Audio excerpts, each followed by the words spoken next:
All right, welcome to another installment of the Fragments of Silicon Reviews. Uh, let's see. Doesn't look like we've been rated this week, mainly because Mac had technical problems, but that's his problem. Anyway, so 4 games we have up for review this week. The first of which is WarDogs.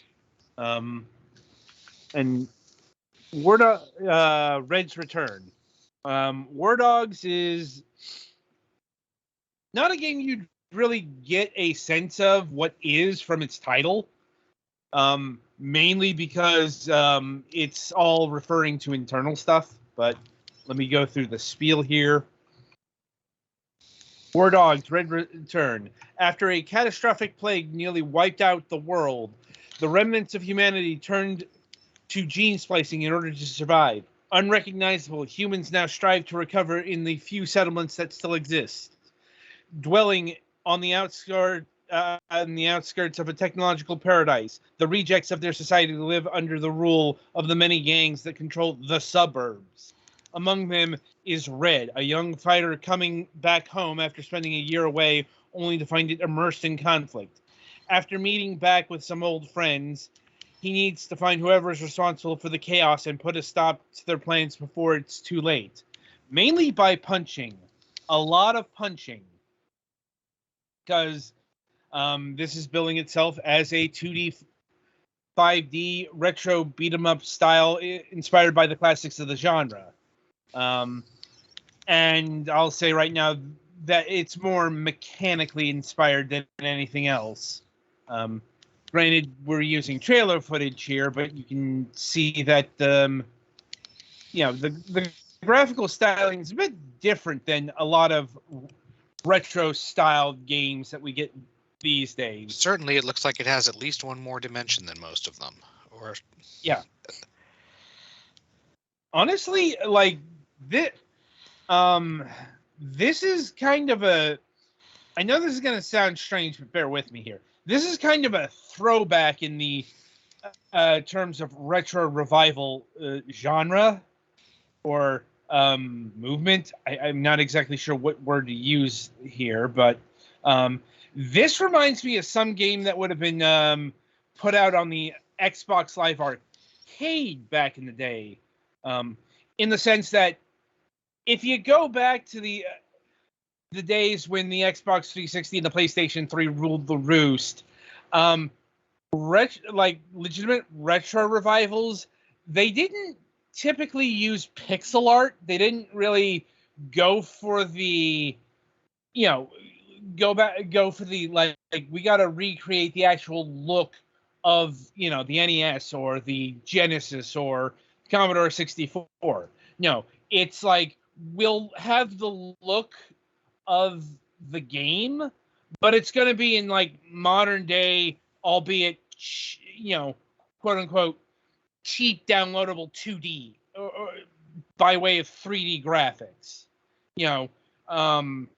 Think like Bionic Commando Rearmed or Teenage Mutant Ninja Turtles, Turtles in Time to Be Shelled, and so on and so forth. That was the style of that time. And this harkens back to that era. And graphically speaking, this would have been on the lower end of even that particular metric. I suppose, it's a nice way of saying the game just looks ugly. There's no getting around it. Like, it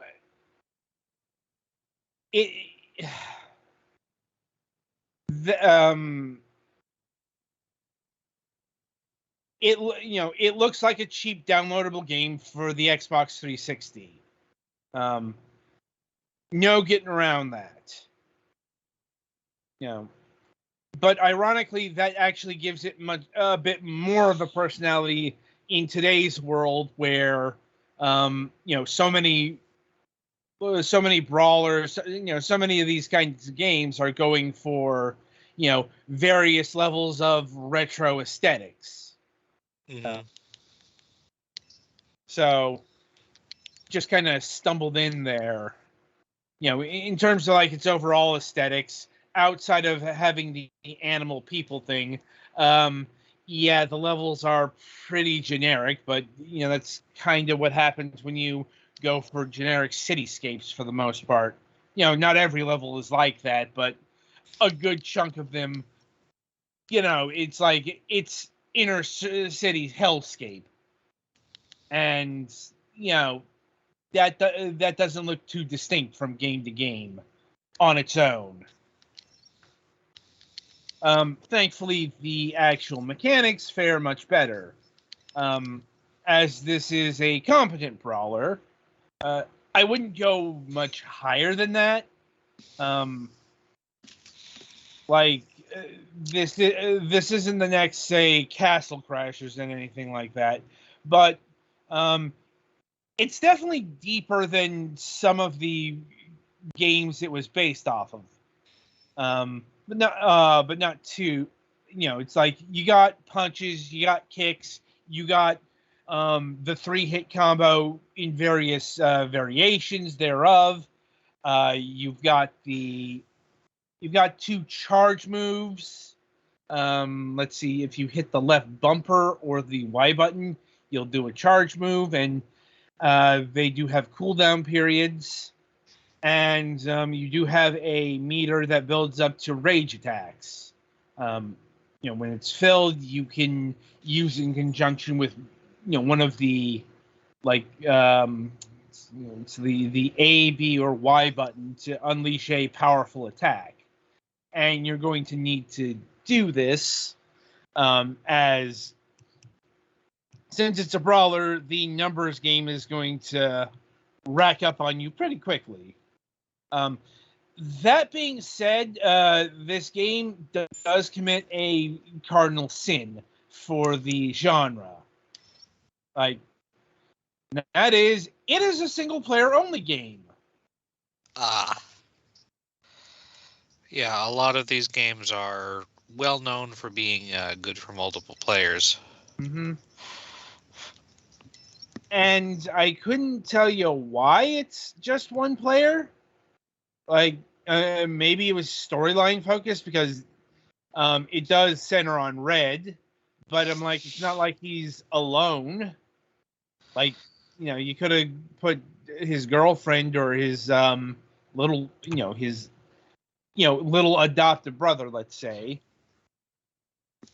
into the mix as player 2. Mm-hmm. Um, and as far as the main game goes, it's a brawler, so it's pretty short.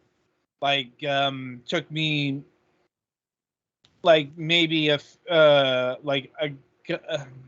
mean, I spent a couple hours with the game, but like the main campaign is 8 stages. I'd say 45 minutes to an hour, which is perfectly serviceable for a brawler. The extended the the attempts at extending the playtime come in the mission mode. It's basically got daily challenges where you play storyline-less variants of the main stages of differing difficulties each day. And you do this in order to rack up currency to spend in the shop, which can be used for various clothings or implants. Clothing, that's pure cosmetics. Implants improve your stats. Mm-hmm. Like, and you can customize your character in various ways. It's just things get expensive, especially on the clothing side of the thing. So you'd actually be grinding for a bit of time to unlock there, should you so choose. Like, and I did a bit of I played a few of the the missions. It's the same thing, but I guess where I come down to there is an attempt was made to increase the longevity of a brawler, which is, if nothing else, somewhat admirable. But this being a brawler, it did get pretty repetitious pretty quickly, and did not hold my interest for very long. Outside of that, like I said, I did put a few hours in, which is, for a brawler, pretty good. Like I said, it's not a genre that's known for, lasting a long time. And if you do look for that, there are other ways of doing that. Alternate paths, unlocking new characters, that kind of thing. In that regard, this game is very bare bones.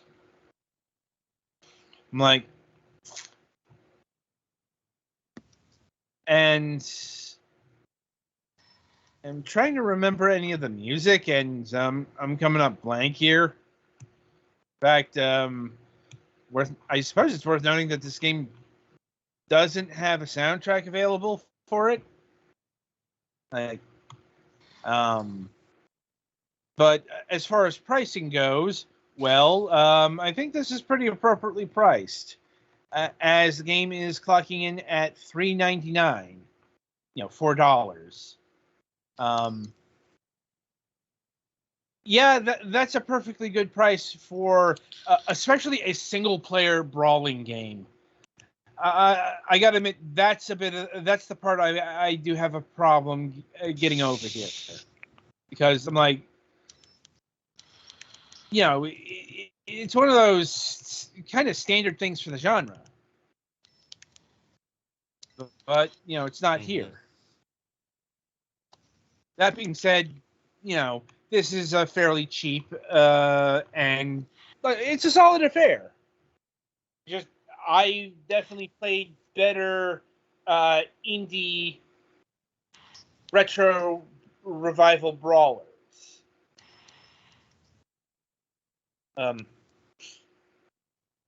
Let's see. Any other questions, comments, or concerns over WarDogs here? I think I'm good. I have had my curiosity satisfied. Good. All right, so that'll about do it for WarDogs here. Be sure to tune in after the break, as Petty Fan will be reviewing Mermaid Story.